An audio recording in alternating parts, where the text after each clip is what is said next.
ሰላም ውድ ቤተሰቦች እንዴት ናችሁ? ደህና ናችሁ ወይ? እንግዲህ ከዚህ ጋር ድራማቸው በጣም ረቀቅ ያለ ነው ብዬ ነው የማስበው ማለት ነው። ትናንትና እንዳስወጣችሁ ቅጥቅጥ አድርጋችሁ እንትላትሉትም ነበር። ይሄ ለእንትን ባይሆን ኑሮ ለድራማ ባይሆን ኑሮ ማለት ነው። እና አሩታ ደግሞ አንቺ የምትሰሪው ስራ ጥሩ ነው። የሶስት ወር ህጣን ልጅ 3 ወር ያልሞላው ህጣን ልጅ እያስለቀሽ ወንድ ጋር የምትላላሽ ሳንቺስ፣ ሁለታችሁም ጥፋተኞች ናቸው። ሁለታችሁም የወለዳችሁ አትመስሉም። ሁለታችሁም ባለጌዎች ናቸው። ለልጃችሁ እንኳን ትንሽ ክብር እንኳን ለዚህ ጨቅራ ልጅ እንኳን የሌላችሁ ማለት ነው። ሲቀጥል ደግሞ አብርሽ ደግሞ ገና ህጣን ልጅ እንዴት ነው የምትወስደው? እንዴት ትወስደዋለህ? እና በጣም በሚገርም ሁኔታ ከዚህ ጋር ህግ እያስለቀሽ ልጁን እያስለቀሽ መቼም ከወንድ ጋር ተላላሽ ብሎ የሚልሽ ህግ ያለ አይመስለኝም። በህግም ቢሄድ በዚህ ይሄ ቪዲዮ እስካለ ድረስ ልጁ እያለቀሰ ነው አይደል ያለው። ልጁ እያለቀሰ አንቺ ግን ወንድ ጋር ሌላ ላይ ጀምረሻል። ገና 3 ወር አልሞላውም ምናምን የምትይው ልጅ ማለት ነው። እዚህ ጋር ደግሞ ጉላውን ይነፋል። በሰው ቤት ክብር ቢኖር ኑሮ ማለት ነው ከእሷ ቤት መጥተህ ከዚህ ጋር ትወሸጥም ነበረ። ወጣ ብለህ ነበር ሆቴል ይዘህ ምናምን መጋበዝ ያለብህ እንጂ ከዚህ መጥተህ አትልሞሸሞሽም ነበር። አንተ ብሎ ዳስኮራ ሲያውህም እንኳን ዳስኮራ የዳስኮራ አይነትም የለህ ማለት ነው። እና እዚህ ጋር አባቱ ነው ይውሰደው ተፈለገ ማለት ነው። መልሶ ያመጣዋል። ግን አንቺ ትክክል አይደለም የምትሰሪው ስራ። የራስሽንም የእሱንም ጥፋት እንዳለ ሆኖ የእሱን ጥፋት አካክሳለሁ ብለሽ ልጅ ወልደሻል። ልጅ አለሽ ገና ጨቅራ ምንም የማያውቅ ልጅ የ3 ወር እንኳን ያልሞላው ልጅ ለሱ እንኳን ለልጅሽ ብለሽ የሆነ እንትን መታገስ ነበረብሽ። የሆነ ከ6 ወር ከምናምን በኋላ አይደርስም እንዲህ ስተዛ ጀግና ነች። እንደውም ሩታ በጣም ጀግና ነች ብለው ሁሉም ሰው በጀግንነትሽ ነው። አሁን ግን ሁሉም ሰው እየጠላችሁ ነው የመጣው። አንቺ አሁን ቅድም የሰራሽው ቪዲዮ እኔ ምናምን ኧረ ወደዛ እንትላት በይ ምንጎላሽ እንትነፊያለሽ የመጣሽበትን ትለሻለሽ። እንዲ ሁለታችሁም የመጣችሁበትን አትርሱ። አሁን ስላላችሁና ተመልካች ስላገኛችሁ ፌመስ ስለሆናችሁ እንትል አትበሉ። ሁለታችሁም ከየት እንደመጣችሁ ሁሉም ሰው ያውቃል። እዚህ ጋር ውድ ቤተሰቦቼ ምናምን እንደ ቤተሰብም እኮ ስታከብሪው ነው የሚያከብሩሽ። የሚመለከቱሽም እኮ ጥሩ ነገር ስታመጡ ነው የሚመለከቷችሁ። አንቺ ጀግና ነሽ ብለው ስለመከሉሽ እነዚህ አቃጣሪዎቹ ከባለቤትሽ ጋር ያለያዩሽ የተነሱት እየተነገረሽ አሁን እኮ ሁሉም ሄልሚላ ነች የላከችው እየተባለ እየታወቀ እየተነገረሽ ራስሽ አልሰማም ብለሽ በገዛ እጅሽ እንትል ያልሽው ነገር ነው። እሱ አሁን እሷ በቃ ተመቸት እንደው ውድ ቤተሰቦቼ እኔ ሁሉም ነገር ግራ እየገባኝ ነው ማለት ነው።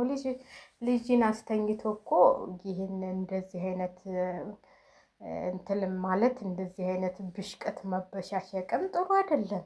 አራስ ነሽ። ግማሾቻችሁ በሁለቱም መፍረዳችሁን ትታችሁ ካብሎሽ ብቻ ላይ ነገሩን ደፍድፋችሁታል። እሱ እኮ ቆይ እስቲ እንደው እናንተ ውሃ እየደፋችበት ያን ሁሉ እያሰቃየችው ወንድሞቿን እያስደበደበችው አልነበር እንዴ? ያ ሁሉ ነገር እሱ እየለመን አካግሯ ላይ እየወደቀ ከዛ ስገፋው ወንድ ልጅ እኮ ነው። እናንተ ደግሞ ስትገፉት አንድን ሰው ባላችሁን በዛ ልክ ስትገፉት እንኳን ሳይገፋና እሱ እኮ በአደባባይ ታየ ተብሎ ነው እንጂ ስንቶቹ ወንዶች ናቸው እናንተ እዚህ ጋር የምትንጣጡት እንትን ላይ ቲክቶክ ላይ እና ዩቲዩብ ላይ ቁጭ ብላችሁ የምትንጣጡት ማለት ባላችሁን ጊዜ 5ቷን 6ቷን ሴት አቅፎ እየተኛ ነው። እዛ ክፍለ ሀገርም ሆነ ከተማም ውስጥ ሆነ ጥላችሁ የመጣችሁ ማለት ነው። እኔ አንዳንዴ ሰው የሚፈልደው ፍልደት አይደለም። እና እሷም ቢሆን እኮ ጥሩ ነገር አልሰራችም። ባሏን እኮ መመለስና ማስተካከል የምትችለው ሴት ልጅ ነች። እሷ ነች እንደዛ ሲለምናት የኔ ልጅ አይደለም እያለ እየለመናት እግሯ ላይ እየወደቀ እሷ ነች የገፋችው። እሷ ስገፋው ወደ የት ነው የሚሄደው? ብዙዎቹ ወደ መጠጥ እየሄዱ መጠጥ ቤት አይደል እንዴ ሲጨፍሩ እያደሩ ማታ መጥተው ቤታቸውን ሲረብሹ የሚያድሩት። ምን እናንተ ንገሩኝ አላችሁ። ስንቶቹ ናቸው? ኧረ ተውኝ። ስንቶቹ ናቸው በትዳራቸው ላይ እዚህ አረብ ሀገር ሆናችሁ ስንቶቹ ናቸው ቤት ሰልታችሁ? ስንቶቹ ናቸው ከቤት ያስወጧችሁ? ስለዚህ ለሁለቱም እሷ ነች በብዛት እሷም ጥፋተኛ ነች እሱም ጥፋተኛ ነው ብላችሁ ማለት አለባችሁ። የዛን ጊዜ ልጅ አለህ ምናምን ምናምን እያሉን ያን ሁሉ ታሪክ ባያመጡ ኑሮ ይህ ሁሉ ጣጣ አይመጣም ነበር። ይህ ሁሉ ነገር አይከሰትም ነበር። የኔ አይደለም እመኝ እያላት አንቺ ታላመንሽ ማን ያምነኛል ሲላት አላምንህም ልጅህ ነው ምናምን ስትል አሁን ብላ ወንድ ገና 3 ወር ሳይሞላሽ እንደው ምንድን ነው እንደዚህ መላላስ? አንቺም እኮ የእሷ ቢጤ ሆንሽ። ምን ሄርሜላን ትልሰዋለች እንላለን። አንቺም እኮ ከሷ ባሽ እንደውም ከሷ ብሰሽ ቆጫልሽ እና ሁለታችሁም አንድ ናቸው። አንቺና ሄርሜላ ምንም የሚለያችሁ የለም ማለት ነው። እሷ እንደውም አልወለደች ምን አላለች። እንደውም እሷ ነጣ ነች። አንቺ እኮ ወልደሻል። ቢያንስ 6 ወር እንኳን አልሞላሽም። ቢያንስ 4 ወር እንኳን አልሞላሽም የምትላላሽው ማለት ነው። ሄርሜላ እኮ ምንም በቃ የራሷ ላይፍ የምትኖር ምንም ለልጅ ያትል ለምን ያትል ብትልስም ማለት ነው። አንቺም እኮ የእሷን አክት ነው ይዘሽ የመጣሽው። ምንም የምታስተምሩን ነገር የለም። ሄርሜላ እና አንቺ ምንም የምታስተምሩን ነገር የለም። የኢትዮጵያ የቡታጅራ ዩቲዩበሮች ምንም እያስተማራችሁን አይደለም። ምንም በቃ አሁንማ በፊት እኮ እናንተን አይተን በቃ ምን አለበት እንደነሱ ብንሆን ምናምን እያሉ ብዙዎቹ ልጆች ሲሉ ነበረ። አሁን ብሶባቸው ቁጭ ሁላችሁም ብሶ አንድ አይነት ይሆናል ሰው አንድ አይነት ቀጥሉበት። ስለዚህ አንቺ ተቆርቋሊ ለልጅሽ ተቆርቋሊ ብትሆኝ ኑሮ ጀግና እናት ብትሆኝ ኑሮ ስንት እናቶቻችን ናቸው ጀግና እናት ብትሆኝ ኑሮ ገና የ3 ወር ልጅ አስተኝተሽ ከወንድ ጋር ትላላሽም ነበር። ይህንንም ማወቅ አለብሽ። እሱም አንቺን እርጉዝ እንደዛ አድርጎ ከሴት ጋር መላላስ የለበትም ነበር።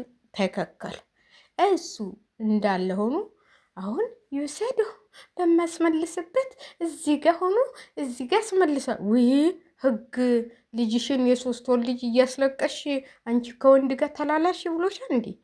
በገዛ ባልሽ በተከራየው ቤት ምን የትኛው ህግ ነው እንደዚህ አይነት ብልግና ስሩ ብሎ እንትን ያለው? ለነገሩ ትክክል ነው። በአሁኑ ጊዜ የኛ መንግስት ሁሉን ነገር እንትን ብሎታል። የ3 ወር ልጅ እስቲ ህጅ የህጣናት እንትሎች የ3 ወር ልጅ ህጣን እናት በስነ ስርዓት ማሳደግ ታልቻልሽ እኮ ለእንትን ነው ለህጣና ለማደጎ ነው መስጠት ያለባቸው በስነ ስርዓት ልጅሽን። ውጭ አገር ቢሆን ማለት ነው እንደዚህ ልጅ እያለቀሰ አንቺ ከወንድ ጋር እየተላላሽ ብትገኝ ኑሮ እንዴት እንደሚያደርጉሽ ታውቂያለሽ። ባንዴ ነው ልጅሽን መንጠቃዎች ከእጅሽ ላይ እንትን የሚሉት። አላየሽም እንዲ ሳምሪ ገና 5 ዓመት እኮ አልሞላቸውም። 5 ዓመት አልሞላቸውም። ጀርመን ልጆቿን ቀምቶ ለአባቷ ሲሰጥ ህግ ማለት ነው። ስለዚህ ውጭ ብኮኑ ኑሮ ልካችሁን ታገኙ ነበረ ሁለታችሁም ማለት ነው። እሱም ሌላ ሴት ይዟል።